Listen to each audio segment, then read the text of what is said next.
এটা তো একটা দারুণ বিগিনিং। আর আপনি যে বললেন যে বিভিন্ন মানুষের বা বিভিন্ন গোষ্ঠীর উৎসবগুলোকে আমরা কিভাবে নিচ্ছি, এটার দর্শনটা খুব সিম্পল। দর্শনটা হচ্ছে বাংলাদেশটা সবার। আম, আমাদের এখানে এর আগে যেটা হয়েছে, আমরা গত 54 বছরে এটা দেখেছি যে একটা সাংস্কৃতিক বিভাজন তৈরি করা হয়েছে। যে কেউ মানে ঈদটাকে ঠিক গ্রহণ করতে রাজি না, এটাকে ঠিক মানে আমাদের সংস্কৃতির অংশ মানতে রাজি না, এরকম অনেকগুলো আমরা জিনিস আমরা দেখেছি।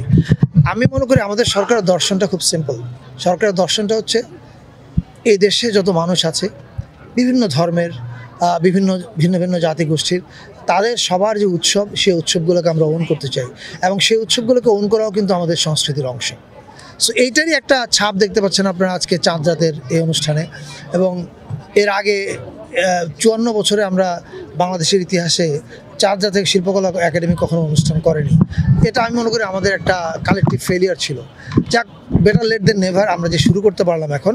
এবং আগামীকাল দেখবেন আপনি ঈদ মিছিল হবে ঢাকা নর্থ সিটি কর্পোরেশন উদ্যোগে, যেটা আগে একসময় আমাদের কালচার ছিল, কিন্তু পরবর্তীতে যে সাংস্কৃতিক বিভাজন করতে গিয়ে আমরা কিছু জিনিস বাদ দিয়েছি, আমরা এগুলোকে সরিয়ে ফেলেছি আমাদের সকল সাংস্কৃতিক ফ্যাসিবাদের একটা আয়োজন হিসেবে। আমি মনে করি যে আমরা, আমাদের সরকার এটা থেকে বেরোয় আসছে। এটা আপনারা আমাদের অনুষ্ঠান দেখে বুঝতে পারছেন।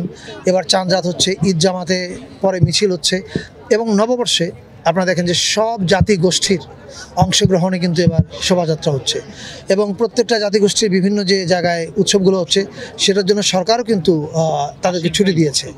ফলে এইটা থেকে আপনারা বুঝতে পারছেন যে আমরা একটা সম্প্রীতির বাংলাদেশ এর দিকে আগাচ্ছি, এবং এটাই আমাদের সাংস্কৃতিক দর্শন।